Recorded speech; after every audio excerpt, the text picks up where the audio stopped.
Welcome to Inspired, a production of Interfaith Voices. I'm your host, Umbreen Khan.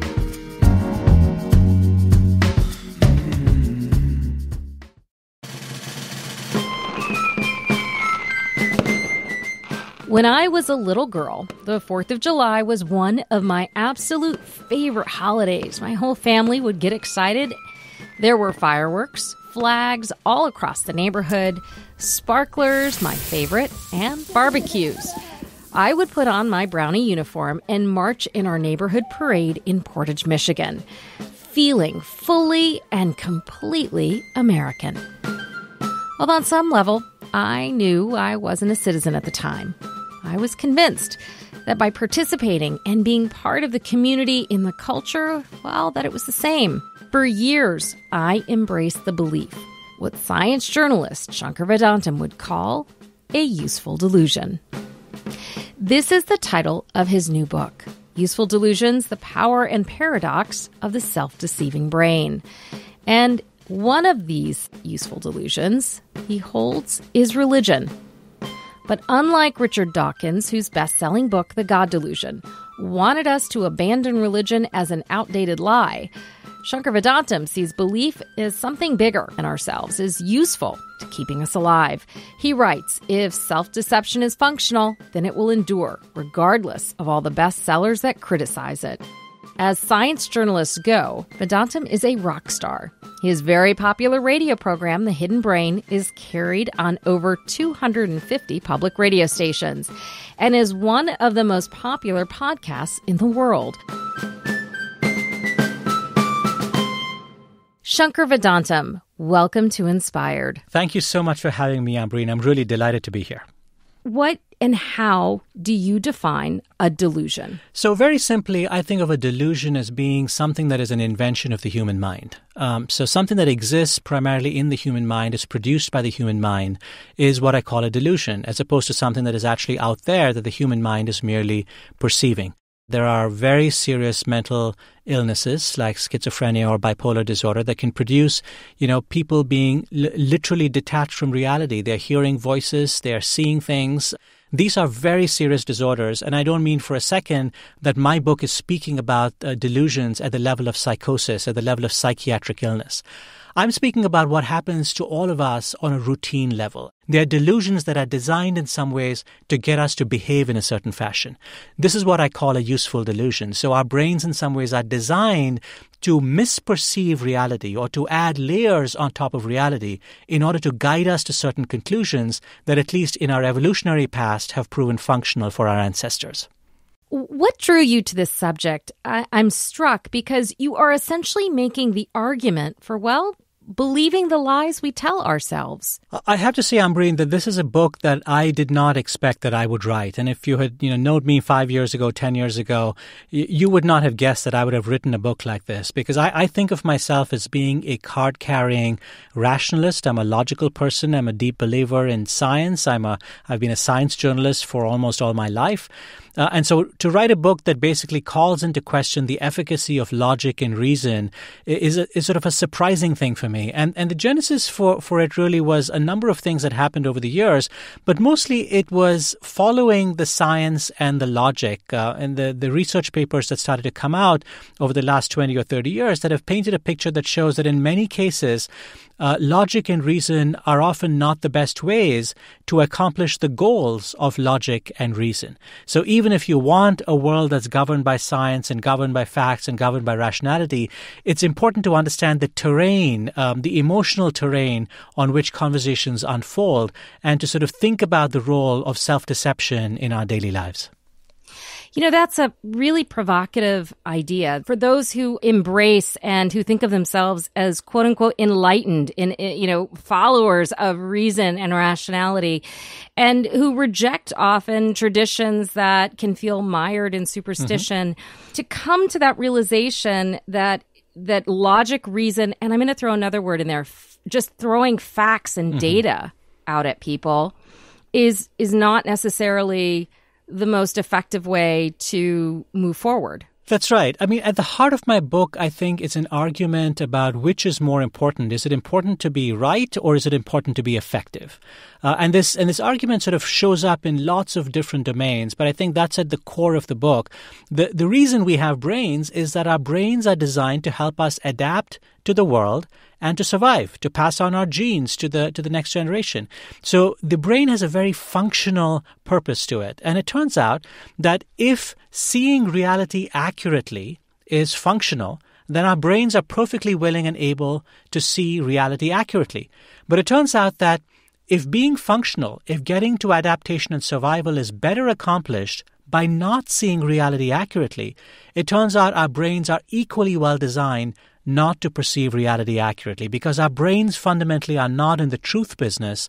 They are in the business of what is functional to us, what helps us adapt, what helps us survive, what helps us pass on our genes. So if you extrapolate that idea to all manner of different things, you start to see how reason and logic might in fact be very useful at intuiting what the right path is, of what the goal is, but it might not always be the best way of actually getting there.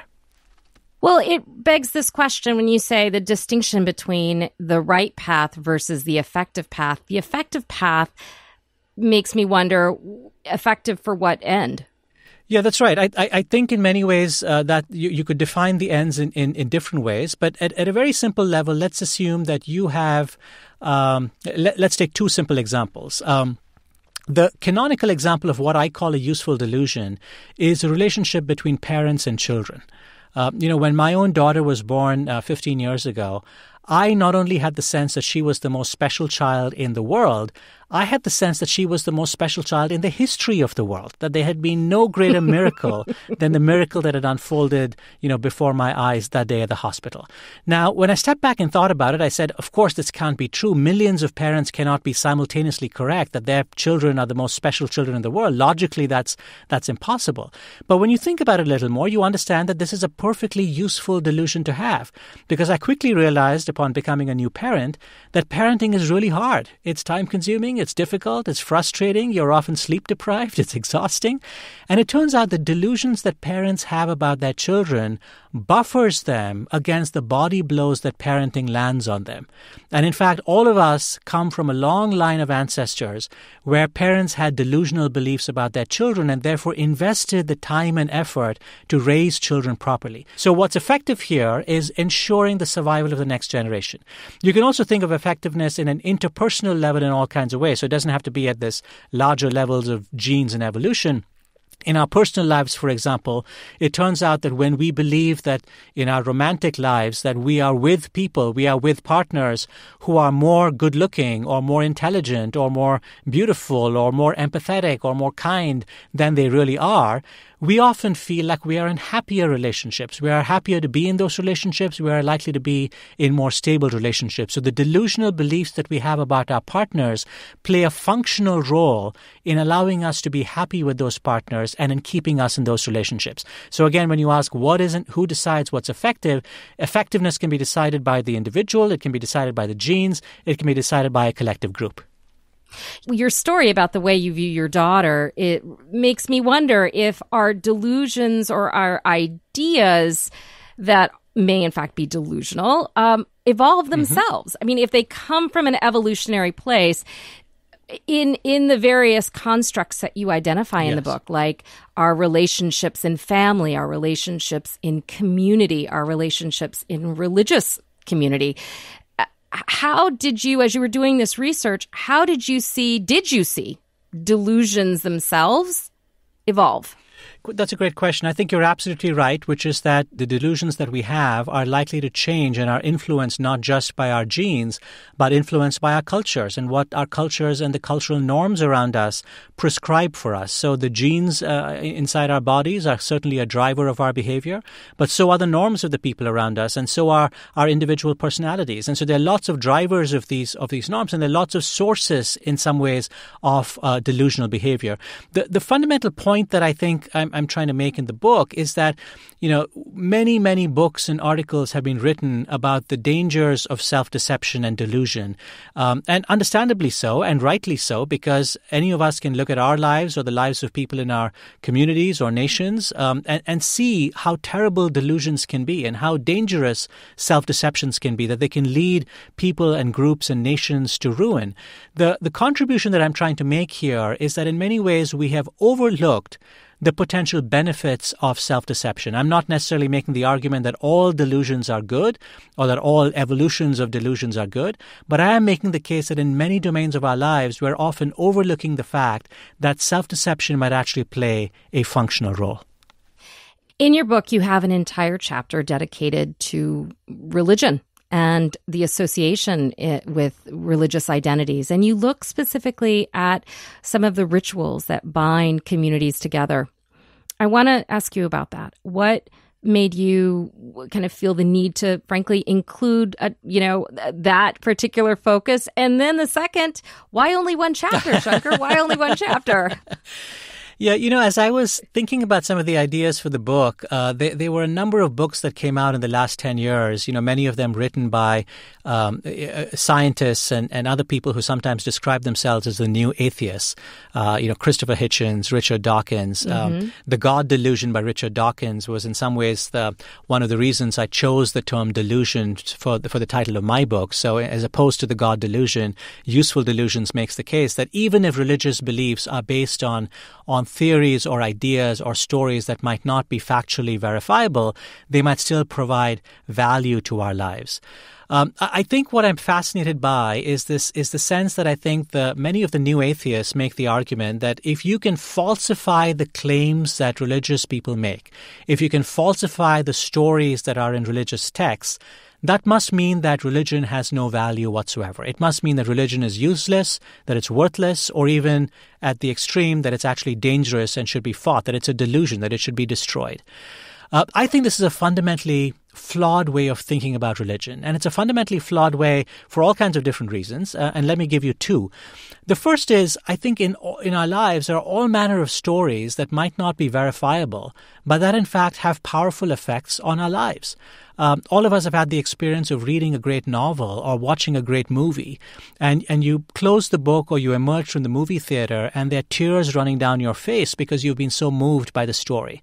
And let's say a rationalist walks up to you at that point and asks you, why are you crying? And you say, well, I read this great story, this wonderful novel, and the characters were, what happened was so sad, and I'm weeping because of what I read. And the rationalist asks you, well, are any of the characters real? And you say, no, it's a novel. They're all fictional. Were any of the events real? No, all of them were fictional. None of it happened. And the rationalist says, isn't it absurd that you're crying over characters that do not exist and events that never happened? And you would tell the rationalist, you're missing the point of the novel. The point of the novel is not whether the facts actually happened, whether these things happen in a literal sense. The reason the novel is powerful, the reason the movie is powerful, is because the emotions that it generates within me are real. They're speaking to deep questions of the human heart. They're speaking to important ideas about personality. They're speaking to what makes me feel is important as a human being. And in exactly the same way, I think there's a way of thinking about religious texts, even if you were to say that the religious texts are not based on things that are factual. I think there is great value that you can derive, emotional value you can derive from the stories that are in religious texts. The second argument, I think, in favor of religion that I think many of the new atheists have ignored is that it's worth asking why it is that so many, across human history and across human cultures, religions have thrived in almost every human setting. What is it about the human mind that proves so fertile for religious beliefs? Now, the nature of the religious beliefs have changed. What the ancient Greeks and Romans believed might not be what you and I believe today, but the capacity to believe in the supernatural, the capacity to believe in God, the capacity to believe in an afterlife, these have been facets that have stayed with human societies for really thousands and thousands of years. And over the last 20 or 30 years, many social scientists have made the argument that it's more useful to think of religion as a really important social innovation that's separate from whether the truth claims of religions are true or not. Religions perform very, very important social functions in our societies. They help regulate societies, they help establish norms in societies, and they help people coordinate and work with one another across large groups, allowing cooperation and allyship so that people stand shoulder to shoulder against common threats and common enemies. So both of these, I think, are powerful arguments where even if religions, in fact, are based on stories that are untrue or unverifiable, you can easily, I think, make the argument that in our daily lives, they are deeply functional and deeply useful. Shankar, can you read an excerpt from that chapter about the usefulness of religion? The late University of Cambridge philosopher of science Peter Lipton used to call himself a religious atheist. One of his central contentions was a theme that has emerged repeatedly in the course of this book. Stories, metaphors, and symbols are central to the working of the brain, and they are essential to our well-being. Lipton told me that he was both a card-carrying rationalist and a religious believer. He said he squared the circle by seeing religious texts as akin to great novels or poems. Quote, "Here I am in a synagogue on a Saturday morning, and I say the prayers and say all these things to God and engage with God, and yet I don't believe God exists," he said. Quote, "As I'm saying that prayer, I recognize it as being a statement to God. I understand it literally, and it has meaning because of the human sentiments it expresses. I am standing saying this prayer that my ancestors said with feeling and intention. Those things are moving to me. What I'm saying is, maybe that is enough." That is Shankar Vedantam, reading from his new book, Useful Delusions, The Power and Paradox of the Self-Deceiving Brain. Coming up, he tackles a question that many are asking: why we believe and buy into conspiracy theories. Stay with us.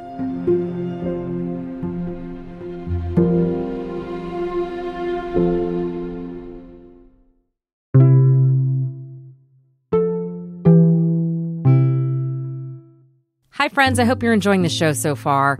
I just want to say thank you. Thank you for listening. Thank you for being part of our community. I don't know if you know this, but we are on the air all the way from Richmond, Virginia to Ketchikan, Alaska, and in so many places in between. We're a national show, and we are a small and mighty team committed to bringing you stories and sounds from around the world that convey not only the diversity and the pluralism of our country, but the beliefs that are shaping our world, our politics, our culture, and the ideas that sustain us and inspire us to think about where we are going. And that brings me to this question. If you value us, if you enjoy listening and appreciate what you're hearing, I want to ask you to take a moment to consider becoming a sustaining member of Interfaith Voices, or make a one-time donation at interfaithradio.networkforgood.com. That's interfaithradio.networkforgood.com. Thank you, and let's get back to the show.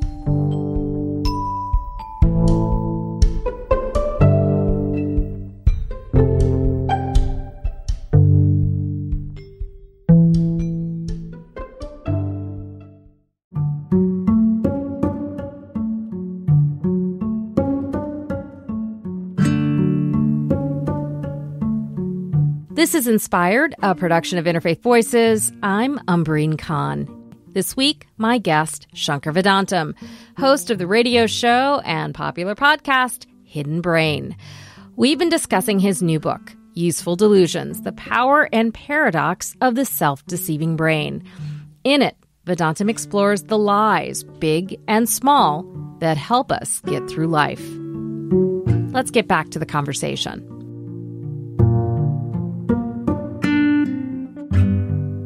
I want to ask you a question about the emergence and the rise of two trends, and if you see them related. Based on what you just described in the functional utility, the role that religious belief systems, and it's not simply sacred text, but religious lived experience, practices shared in community, have in building kind of a social cohesion and meaning-making for people. we live in a time, and I know you're very, very well aware, that disaffiliation, leaving organized religion as at an all-time high, particularly among our children's generation. Generation X, absolutely. But when you look at Generation Z and younger, the kind of identity with religious organizations, religious labels are extremely tenuous. And at the same time, we see the rise in the adherence of kind of more people being drawn to conspiracy theories, to new social engaged movements that are not necessarily traditional in any sense, that are mystifying. When you take a step back based on everything that you have read, the research that you have poured through, what do you make of those two trends? Do you see them as connected or disconnected? I do think that there are facets of the human mind that are uncomfortable with uncertainty.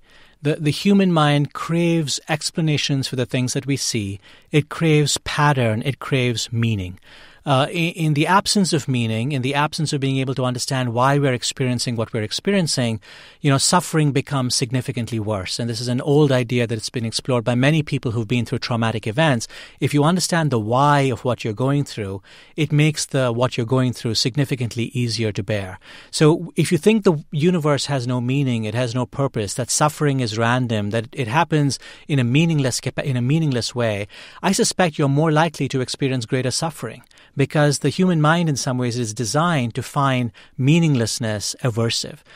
Multiple psychological experiments, for example, find that if you deprive people of a sense of control, of a sense of meaning, they will often try and impose meaning on the world. They will try and create meanings and systems and conclusions that do not actually exist. So when you deprive people of a sense of control, for example, they're more likely to see images in random patterns, such as static on a television set, or they will look at the gyrations of the stock market and believe that they can see patterns in what's going on. So the experience of a lack of control produces in some ways a counter-reaction within the mind of trying to impose control on the world. Conspiracy theories in that sense are very much a psychological phenomenon. And in many cases, even though conspiracy theories are very powerful and can often exert great effects on societies and sometimes very harmful effects on societies, it is also the case that conspiracy theories tend to be the weapon of the weak.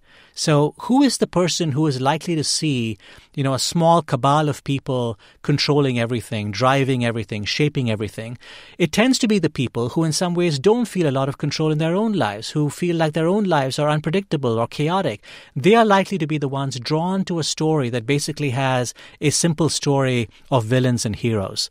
One of the important calls to action in my book is that when we come by people who have such beliefs, rationalists such as myself are often tempted to throw facts and evidence at people, to challenge them with argument, to shout them down and argue them down and basically say, you're an idiot for believing what you believe. And I have come to believe quite strongly that this is a mistake, that it's a mistake on two fronts. It's first of all not effective to do because, yelling at people rarely changes their mind about anything.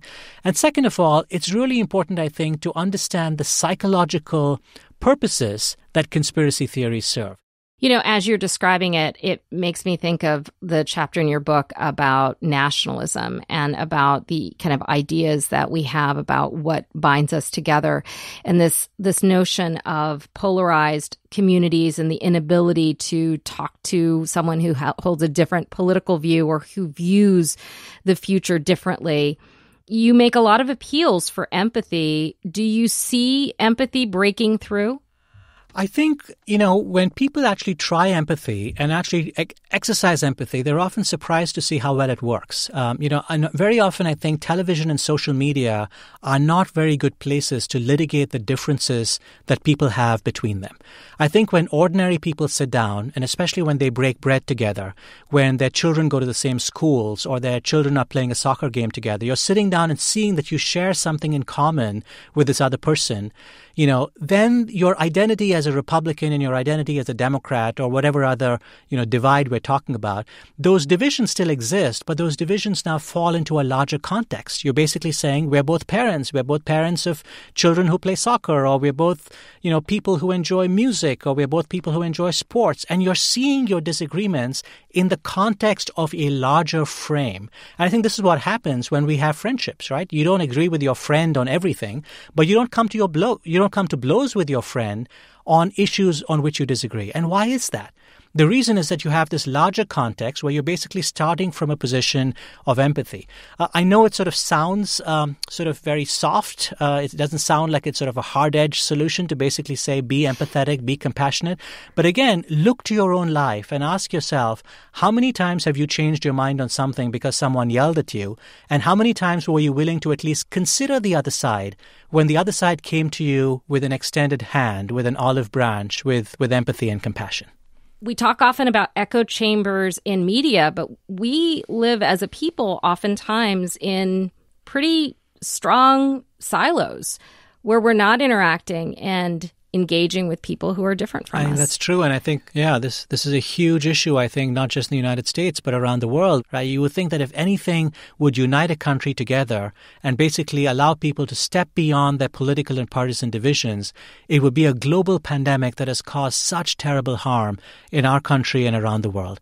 And it is so sad to me to see that even in this instance of this terrible disaster that has befallen all of us, so quickly we retreated into our camps where we pointed fingers, and we were so quick to say, you are a fool for believing what you believe, or even worse, you are an evil person for believing what you believe. And even if that feels momentarily satisfying to do, if it feels satisfying to point a finger, it is so profoundly counterproductive in actually achieving the goals that we want. I think many people who believe in science would have to just look at the last year and ask themselves, how effective has it been to hector people about the science in actually achieving the goals of science? I just want to talk about political leadership and visions for what happens when we self-segregate, when we identify just with as you're describing it, our tribes. How do those delusions that we hold on to that can be constructive and also destructive, how can those be used by political leaders? Social scientists sometimes talk about the proverbial, anthropologist from Mars, somebody who comes from another planet. What would they see? What would they notice? What would they observe? I want to push that a step further. Imagine someone who has traveled from a different and distant galaxy to our little planet. So this person, has come from many thousands of light years away, traveled across these vast realms of darkness and space and time, and then come to this tiny little blue planet in this obscure solar system in the corner of a nondescript galaxy in the universe. And it's a small planet that seems to be teeming with life. There are 8 million species of life on the planet. But there's one species, human beings, have somehow decided that they have the right to carve up this little planet that they live in into 190 different territories that they call nations. And they believe so fervently in the integrity of the lines that they have drawn, these inventions that they have come up with, that they're willing to go to war with one another about the integrity of these lines, and not just fight one another, but they're willing to destroy the entire planet with nuclear weapons, if need be, to protect the integrity of the lines that they have drawn. Now, surely this visitor from a distant galaxy would look at this behavior and describe it as a profound delusion. They would say, how is it that you have believed something so fervently that you're willing to destroy the one planet that sustains life, in 1,000 light years in any direction? Now, the reason this happens, of course, is because our minds are so vulnerable and so capable of coming up with stories. And these stories can be both harmful but also beneficial.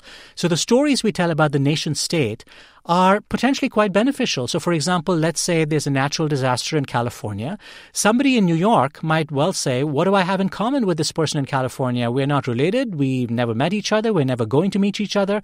But yet the fact that you feel that you're both Americans can prompt the person in New York to say, I need to help the person in California. Or the person in Texas says, I want to help the person in Minnesota. So the stories that nations tell about themselves, the delusions, if you will, these inventions of the mind, which which are nations, serve a potentially very useful purpose because they allow large numbers of people to coordinate their behavior, cooperate with one another, stand together, defend one another against common threats, build great things together, great works of public infrastructure and so forth. The same delusions that produce all the good things that nation states do also produces all the bad things that nation states do. So nations have gone to war with one another about the self-deceptions that are about nationalism. They've committed genocide in the name of nationalism. So here's where the question of leadership comes in, and this goes back to the question you're asking about what is the role of political leadership here. What you want leaders to do in this situation is to call us to the better angels of our nature, to draw on that phrase, to basically say, bring us together, think about what we should do in the service of one another, rather than use delusions to drive people apart or to drive wedges between people. Because the very same self-deceptions that can cause people to bind together, to hold together, to stand by one another, to be selfless and altruistic and generous toward one another, the very same capacities we have for self-deception that allow us to do those good things also allow us to form tribes and echo chambers and detest and hate one another and produce civil wars and conflicts and wars and genocide. And so I think the role of political leadership is incredibly important here, because this is where skilled leadership says, here are the stories that we want to bring to the fore. Here are the stories that will bring out the best of ourselves. I'm curious, do you see a change in yourself? When you sat down to write this and tackle this, would Shankar Vedantam 25 years ago have written this book? I think Shankar Vedantam 25 years ago would have been horrified by this book, because I think I tended to have fairly strong views about people who disagreed with me about logic and rationality, and often would find myself deeply upset and get angry with people who had views that I considered to be wrong or views that I considered to be crazy. And perhaps it's a sign of age, and perhaps it's a sign of wisdom, but perhaps also it's a sign of having read and understood more about how the mind works, that I've come to have in many ways a more compassionate understanding both of myself and other people. For one thing, I've realized that when rationalists think about their views and think about how their views are different from people who are quote unquote non-rational or irrational, they're often operating from a position of what I think of as privilege. And here's what I mean by that. When you are not going through something really difficult, when you're not experiencing something difficult, it's very easy to look at the rationalizations that people make in those difficult situations and look at them with contempt. But you're doing so not because you're smarter or better or wiser. You're doing so merely because you don't happen to be in the foxhole with them, right? There's the old saying, there are no atheists in the foxhole. And the idea behind that is that when we are confronted by really difficult circumstances, our minds often gravitate to beliefs that can soothe us during difficult times. Now, some of us turn to religious beliefs. I know many people in my own family this past year, this terrible year of the pandemic, who've become much more religious. And they become much more religious, especially because they feel they have very little control over things that are happening around them, and the world seems terrifying. And religion offers a source of comfort and security. For my own part, I've come up with rationalizations of my own, and my rationalizations are not religious, but every point in the pandemic over the past year, I have convinced myself that liberation was 4 weeks away. So last March, last April, last May, last June, any point during the pandemic you asked me, I would have told you, the end of the pandemic is 4 weeks away. There's going to be something that happens and we're basically going to be fine. Now, I knew in April and May and June and July, as I kept saying this, I knew this was a rationalization. So why did I do it? I did it because in some ways I was experiencing, perhaps in a small way, some of the horrors of the pandemic, and I was dealing with things that were outside my control. And my optimism that things would look up in 4 weeks' time was in some ways my brain coming up with an emotional defense system against something that was very hard to defend against. All of us do this in our daily lives, and I think the deep insight that I've come by is that when we fail to do this, when we fail to come up with rationalizations that allow us to cope with our daily lives, yes, on the one hand, you might be seeing reality more accurately, but sadly and ironically, it might make you less functional. Some of the most provocative work looking at the realm of useful delusions comes when we look at people who have certain mental illnesses. For a long time, it was thought that people who had mental illnesses were seeing the world delusionally. People who are mentally healthy were seeing the world realistically. Of course, there are certain mental illnesses where this is the case, with serious mental illnesses like schizophrenia, people actually are experiencing actual delusions and actual hallucinations. But more recently, over the last 20 or 30 years, studies have found that people with some forms of mental illness like depression might in fact be seeing the world more accurately than people who are quote-unquote mentally healthy.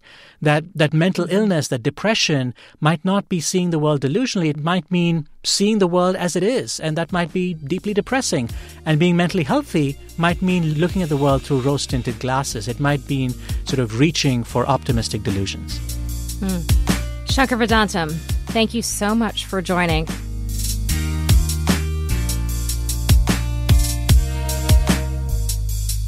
You've been listening to my conversation with Shankar Vedantam, science reporter extraordinaire. He's the host of Hidden Brain and author of Useful Delusions, The Power and Paradox of the Self-Deceiving Brain.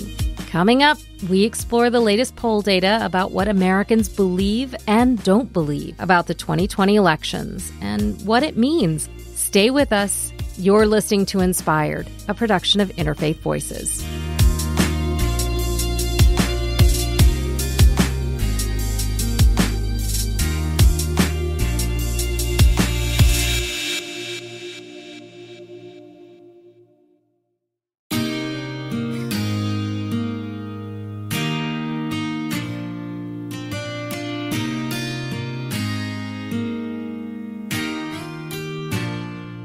This is Inspired, a production of Interfaith Voices. I'm Umbreen Khan, and this week we've been talking about what we believe and why we believe things that are, well, not true. At the end of our conversation, Shankar Vedantam made this point. The very same self-deceptions that can cause people to bind together, to hold together, to stand by one another, to be selfless and altruistic and generous toward one another, the very same capacities we have for self-deception that allow us to do those good things also allow us to form tribes and echo chambers and detest and hate one another. And so I think the role of political leadership is incredibly important here, because this is where skilled leadership says, here are the stories that we want to bring to the fore. Here are the stories that will bring out the best of ourselves. As Vedantam describes in greater detail in his book, Useful Delusions, what we believe is very much shaped by the leaders we trust. That point was underscored earlier this week when the self-described nonpartisan watchdog organization, the Democracy Fund's Voter Study Group, released Crisis in Confidence. The report co-authors Robert Griffin and Maisha Kasem analyzed the national poll of 4,400 adults since the 2020 elections. And among the many findings, 60% of Americans believe the election did permanent harm to the nation. And among Trump voters, just 34% said they would accept Biden as a legitimate president. Is this surprising or normal? To learn more, I invited report co-author and political scientist Robert Griffin to shed some light.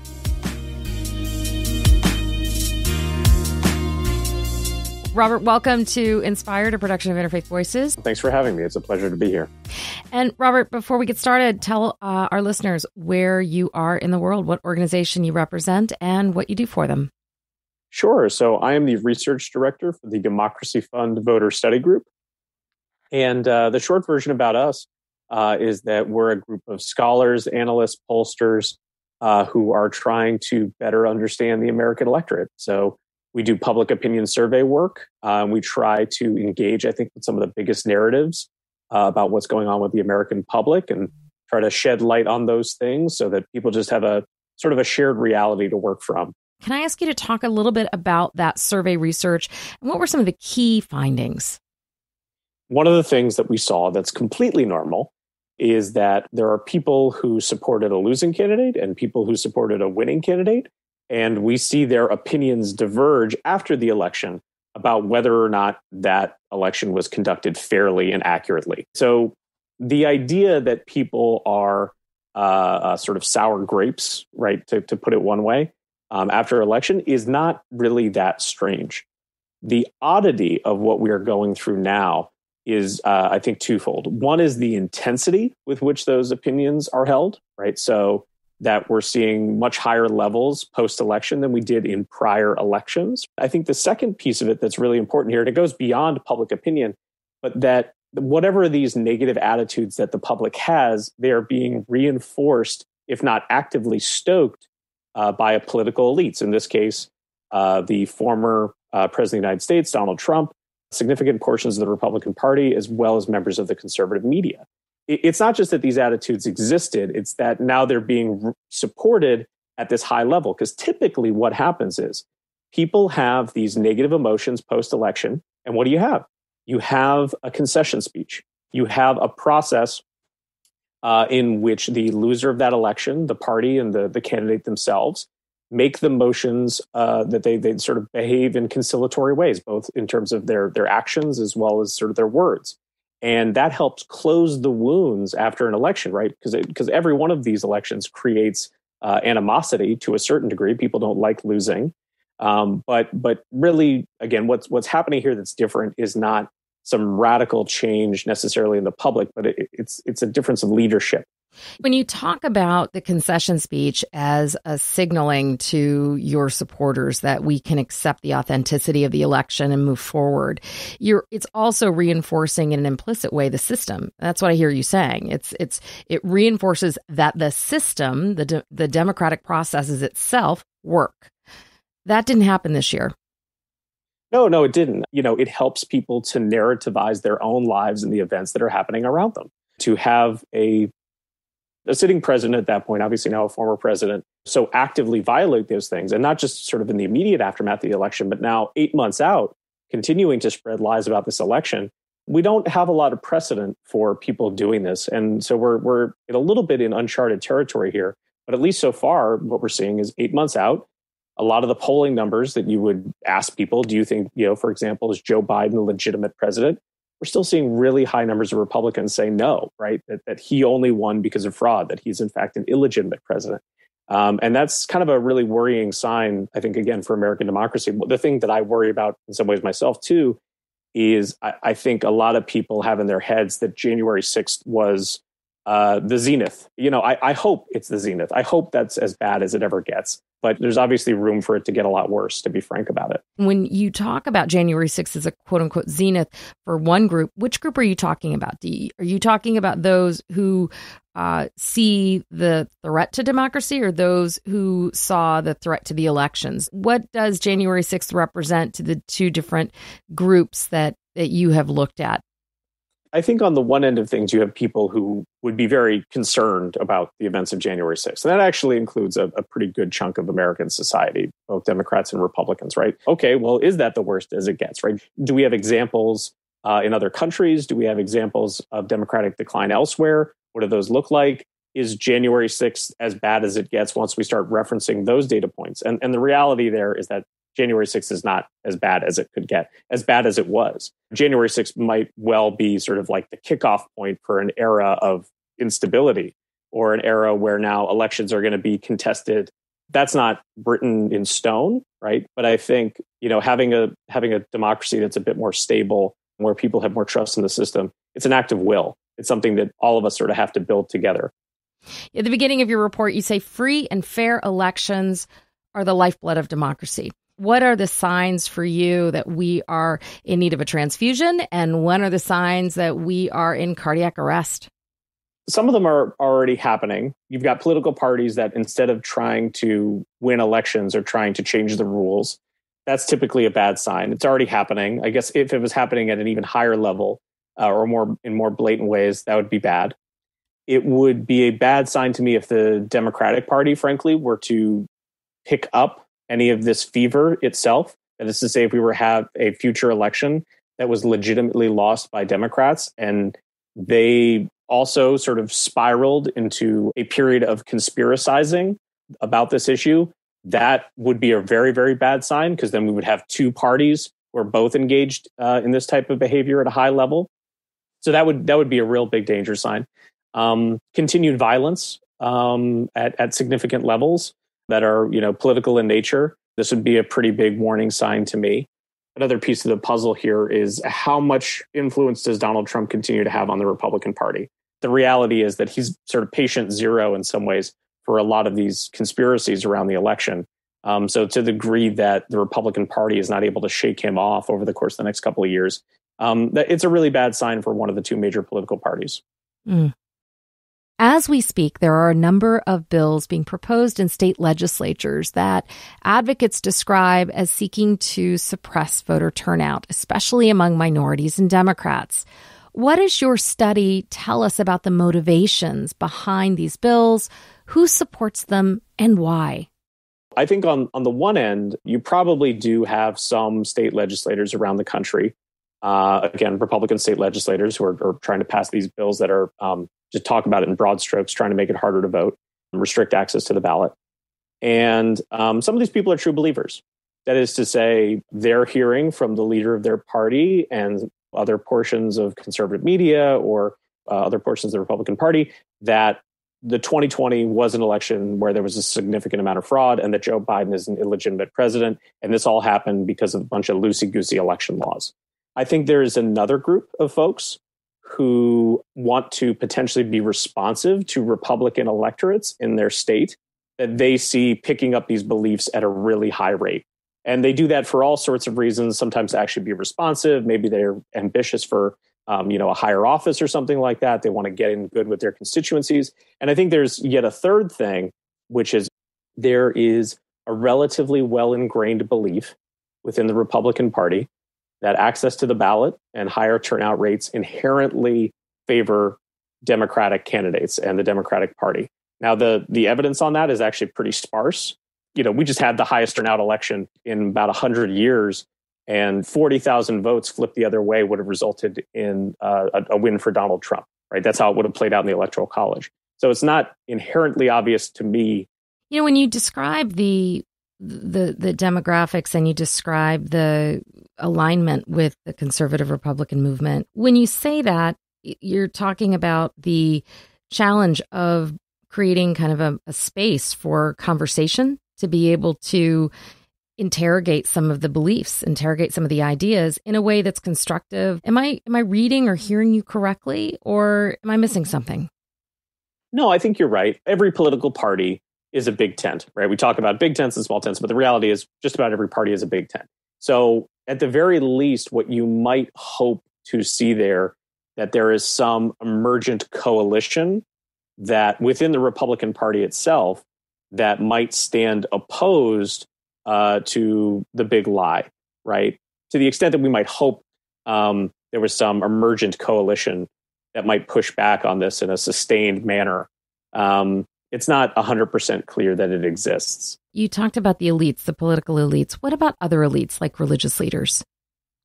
I use the term elites pretty broadly. When I talk about that, I really mean people who are thought of as being knowledgeable, as sources of information that people can rely on, and that they have a pretty big megaphone to speak from. So, when I think about people who are capable of being influential on the attitudes that people have, how they narrativize their own lives, both personally and politically, religious elites certainly would fall into that category, along with, again, political elites, obviously. Sitting presidents are a pretty big influence on people's attitudes, as well as media elites, right? Folks who, you hear from on a potentially a daily basis about the news and sort of, getting constant information sources about how to interpret events as they're occurring. What about people who are closer to us? We're talking about elites, but what voices do you feel like are ones that we ought to be tuning or listening into a little bit more? Do you feel that we're listening enough to voices that exert influence closer to people? Or is it most instructive to be tuning into the elites that are sitting perhaps at the top of that pyramid? I usually don't think about it from a utility standpoint. I'll be perfectly honest. But I usually think about it, it's just sort of it is what it is kind of thing. That it happens to be the case that the attitudes espoused by the President of the United States have a disproportionate impact on what everybody thinks. And that happens for all sorts of reasons. But, as a general statement, if you were to say to me, should people be paying attention to things that are a little bit closer to home? I think that's probably a net positive at this point in American history. There's a couple of trends that exist in American politics right now. One of them is called nationalization, right? So the old adage is that everything is local in politics, but the reality is that over time, we have seen elections becoming more and more correlated. Like that's to say, the results of elections becoming more and more correlated with national results, so that our politics itself has become more nationalized and less affected by sort of local or state level events or goings on. So in general, if you were to say, would it be a positive thing were people to hone in a little bit more on the issues that are a little bit closer to home, and sometimes even paying attention to, the voices in their own community, this would be a good thing. I don't know that I have a lot of faith in that just happening on its own, right? I usually have to say to myself, what's the mechanism? What's the thing that changes this? That maybe goes beyond one or two of your listeners. I don't know, potentially taking that advice to heart and sort of changing their mind about something. But what is a technological change or a societal change that shifts people en masse towards sort of upweighting those different concerns rather than just what's going on at the national level? Thank you, Robert Griffin, for joining me to talk about the most recent survey work that you've done with the Democracy Fund Group. Thank you for having me. This is a lovely conversation.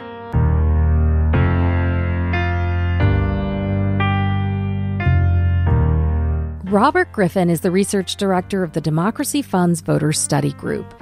You can find a link to their poll, Crisis of Confidence, in this week's show notes on our website at interfaithradio.org. That's all for this week's show. If you missed any portion, you can stream it online at interfaithradio.org. And while you're there, you can also learn about us, read the show notes, sign up for our newsletter, and explore the archives. You can find our podcast on Apple Podcasts, Stitcher, or the podcaster of your choice. Just search Interfaith Voices and help us out. Leave a rating and a review. A special thanks to MC Yogi for our theme music, additional music by Blue Dot Sessions, and a special thanks to our founder, Maureen Fiedler. This week's episode was produced by Kevin McCarthy and Kimberly Winston. Inspired is a production of Interfaith Voices. We rely on the generous support of our listeners to bring you this show. I'm your host and executive producer, Umbreen Khan. Remember to stay safe, stay well, and stay connected. I'll see you next week.